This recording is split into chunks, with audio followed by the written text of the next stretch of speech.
피청구인 대통령 박근혜를 파면한다.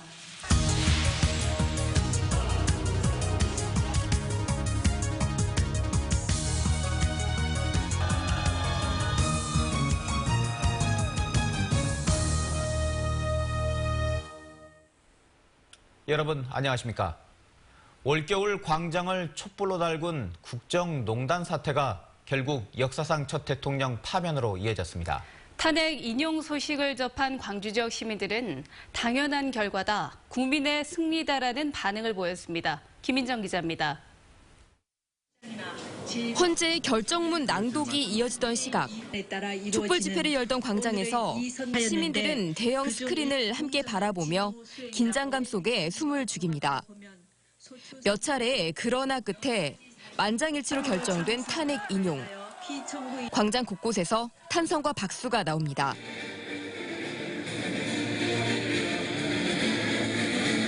만장일치로 탄핵이 가결되어서 그게 정말로 기쁘고요. 앞으로 우리나라가 어떻게 될지 모르겠지만 지금보다 더 나은 정말 말 그대로 새로운 대한민국이 건설되는 그런 시간이 앞으로 펼쳐질 거라고 생각합니다. 이번 탄핵은 우리 촛불 국민이 확실하게 매듭을 지었습니다. 국민이 주인이라는 것을 확실히 보여주고 바로 세웠다고 생각합니다.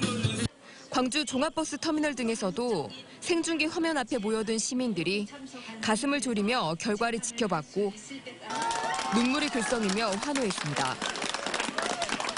너무 기쁘죠. 너무 당연한 거 아니에요. 너무 당연한 거잖아요. 우리나라 민주주의가 얼마나 성숙했는가 보여주고 국민의 마음이 우리 헌법재판관 그대로 아주 너무 잘 나타냈어요. 너무너무 기쁘고 속이 시원합니다. 지난해 말부터 지금까지 18차례의 주말 촛불 집회가 열린 5.18 민주광장에서는 내일 오후 축제 분위기 속에서 다시 한번 촛불 집회가 열리게 될 예정입니다. MBC 뉴스 김인정입니다. 헌정사상 첫 대통령 탄핵 선고에 지역민들은 환호했습니다. 이제는 분열된 민심을 아우르는 새로운 정치를 기대했습니다. 박민주 기자입니다. 주문, 피청구인 대통령 박근혜를 파면한다. 재판관 전원 합의로 헌법재판소가 박근혜 대통령의 탄핵을 선고한 순간 TV를 통해 시시각각 전해지는 뉴스를 긴장 속에 지켜보던 시민들은 헌재의 탄핵에 환호했습니다. 국정농단에 대한 헌재의 선고는 후세들을 위한 역사적 결정이라며 감격했습니다. 모선들을 생각하면 꼭 탄핵이 돼야 된다 생각해가지고. 지역민들은 헌재가 촛불의 민심을 받아들여 민주주의, 법치주의를 확립하는 데 큰 의미를 부여했습니다. 국민들 고생했고 이런 날이 올 거라고 바라는 우리 국민들이 대단하다고 봐야지. 탄핵 소추 이후 찬반으로 분열됐던 민심과 국정 혼란을 막기 위해 정치권이 앞장서야 한다는 시민들의 목소리도 컸습니다. 정치하는 사람들이 한눈 팔지 말고 그대로 이제 그 나라를 위해서 또 이렇게 깨끗한 정치를 해줬으면 하는 그런 바람이 있습니다. 지난해 12월 9일 국회 탄핵 소추 의결 이후 석 달간의 긴 여정. 헌재의 선고로 박근혜 대통령은 대통령직에서 물러나게 됐습니다. 헌정사상 첫 대통령 탄핵. 지역민들은 이제 분열된 민심을 바로잡고 국민을 위한 대한민국의 새로운 역사가 시작되길 기대하고 있습니다. MBC 뉴스 박민주입니다. 박근혜 대통령이 탄핵되기까지 진실과 정의를 밝혀온 원동력은 바로 촛불이었습니다.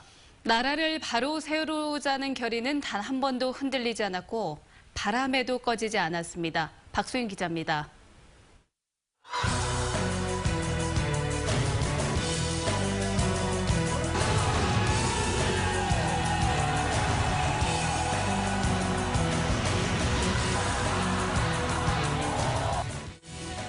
촛불은 결국 해냈습니다. 더 이상 정치인들에게만 나라를 맡길 수 없는 지경에 이르자 촛불은 들불처럼 번졌고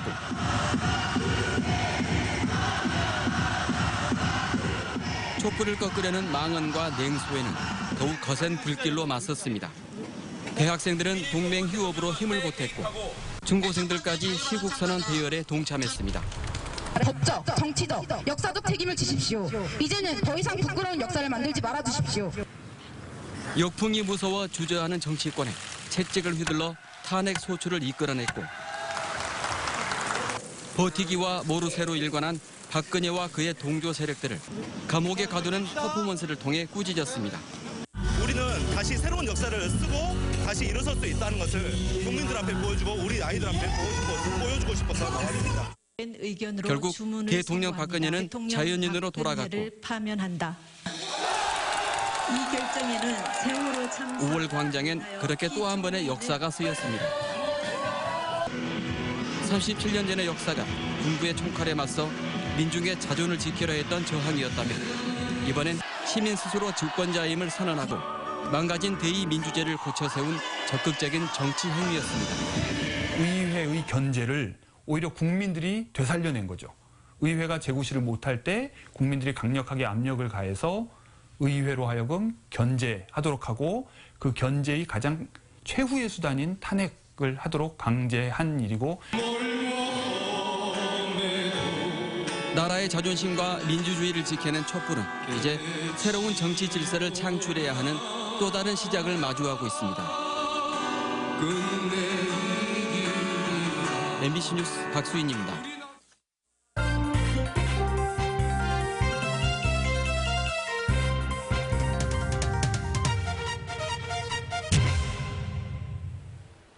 대통령이 파면됨에 따라 전국은 탄핵에서 이제 대선으로 옮겨가게 됐습니다. 정치권은 일단 신중한 태도를 보이고 있지만 앞으로 호남의 선택을 놓고 힘겨루기가 불가피해 보입니다. 윤근수 기자입니다. 대통령 파면 결정에 정치권은 시민혁명이 완수됐다, 위대한 국민의 승리다며 촛불 민심을 앞세웠습니다. 주권재민의 추상 같은 헌법 정신으로 헌정유린과 국정농단 세력을 마침내 국민의 힘으로 파면시켰습니다. 촛불과 태극기로 나뉜 대한민국을 하나로 모으겠다는 다짐도 내놨습니다. 국민의 혼란과 불안을 극복하고 대한민국을 통합하는 데 모든 것을 던지겠습니다. 대선 주자들도 공은 국민에게 돌리고 숙제는 스스로 떠안으며 신중한 태도를 보였습니다. 하지만 이런 분위기가 오래가기는 어려울 걸로 보입니다. 탄핵이란 야권 공동의 목표가 달성된 만큼 이제부터는 2달 안에 치러질 대선을 앞두고 정당과 후보들 사이의 각축전이 불가피합니다.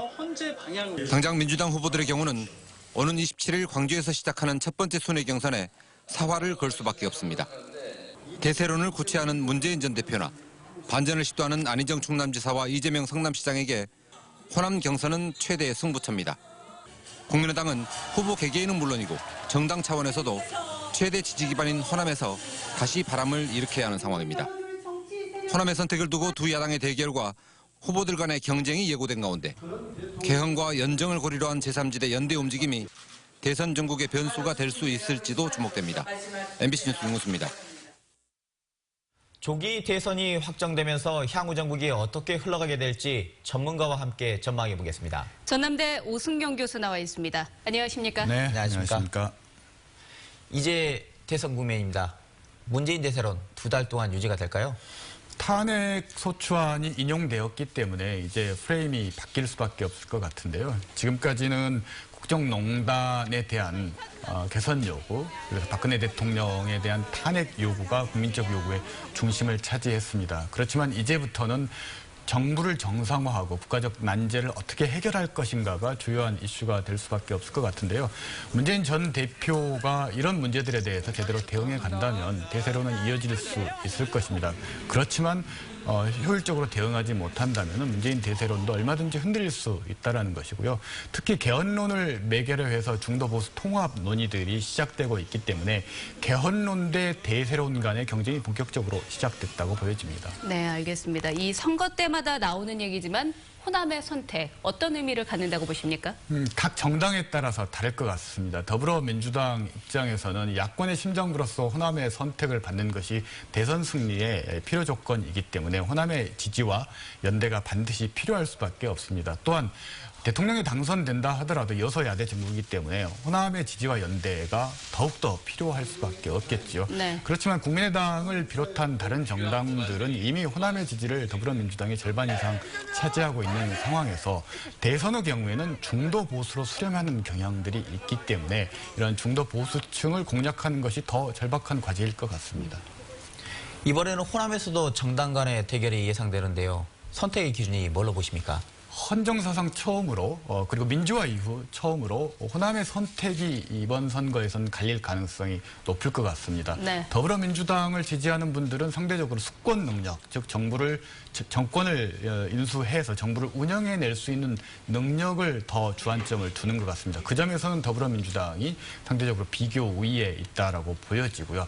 다만 호남 유권자 중에서도 50대 그리고 블루칼라 그리고 50대 블루칼라 농촌 지역 유권자들 사이에서 퍼져 있는 문재인 전 대표에 대한 비호감, 이런 부분들을 더불어민주당이 어떻게 극복할 수 있을 것인지가 관건이 될 것 같습니다. 네, 그런 점을 특히나 더 주요해서 봐야 될 것 같은데 제3지대 연대기가 다시 나오던데요. 정계 개편 가능성 어떻게 보십니까? 저는 가능성이 높다고 봅니다. 김종인 더불어민주당 전 대표가 탈당한 이유도 이런 개헌론을 매개로 한 제3지대 연대를 위해서 거기에 기회가 있다라고 봤기 때문에 탈당을 했다라고 보여지는데요.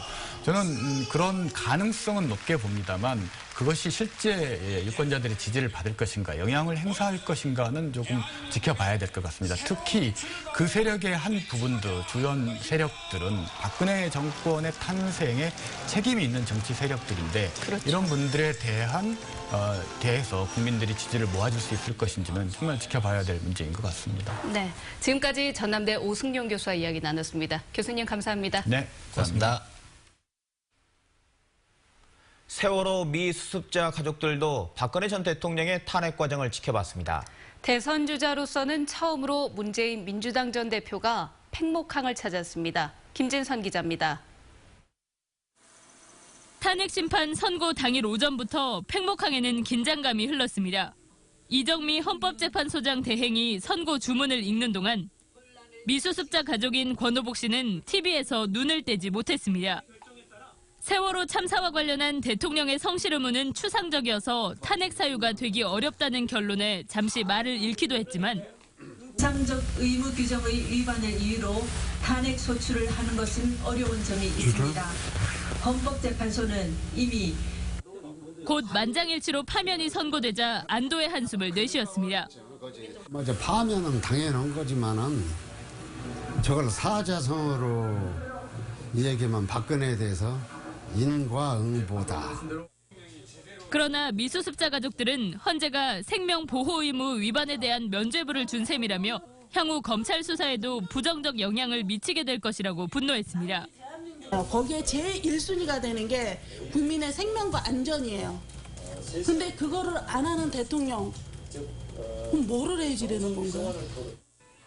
문재인 전 더불어민주당 대표가 탄핵 선고 직후 대선 주자로서는 처음으로 팽목항을 찾았습니다.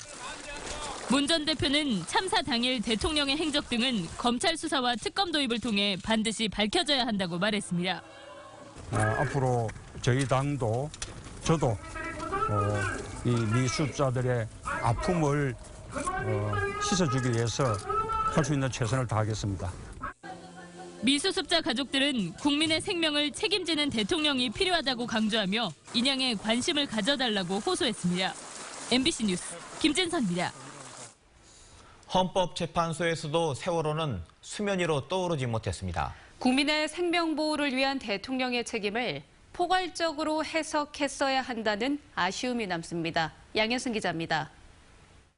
2014년 4월 16일 대통령의 7시간을 담은 세월호 생명권 보호 의무 위반 문제는 탄핵 사유가 되지 못했습니다. 성실의 개념은 상대적이고 추상적이어서 성실한 직책 수행 의무와 같은 추상적 의무 규정의 위반을 이유로 탄핵 소추를 하는 것은 어려운 점이 있습니다. 주목할 건 대통령 대응의 불성실함을 꼬집은 헌법재판관 2명의 보충 의견. 김인수 이진성 재판관은 박 전 대통령에게 세월호 참사 책임이 있고 대통령으로서의 의무를 위반했다는 점을 분명히 했습니다. 사고 심각성을 인지한 뒤 박 전 대통령이 7시간 동안 관저에 머물며 전화로 원론 쪽 지시를 한 것을 지적했습니다. 책임자로서 상황을 수시로 점검하고 필요한 지시를 내렸어야 한다는 겁니다. 하지만 대통령이 머리 손질을 한 차례 받았다는 것을 빼면 헌법재판소조차 세월호 참사 당일 박 전 대통령의 행적을 끝내 밝혀내지 못했습니다. 청와대의 해명에는 입증할 증거가 부족하거나 성의가 없었고 불리한 건 경호상 이유로 거부했습니다. 특조위 조사나 특검 수사가 제대로 됐었다면 결과가 달라졌을 거란 비판과 함께 헌재의 판단이 세월호 진상규명을 위촉시키지 않을까 하는 우려가 나오고 있습니다. MBC 뉴스 양현승입니다. 윤장현 광주시장은 오늘은 촛불과 5월이 승리한 날이자 국민의 준엄한 명령을 실천한 날이라고 밝혔습니다. 윤 시장은 긴급 기자회견과 성명을 통해 이같이 밝히고 앞으로 국정농단에 대한 철저한 진상규명과 적폐청산이 이루어져야 한다고 말했습니다.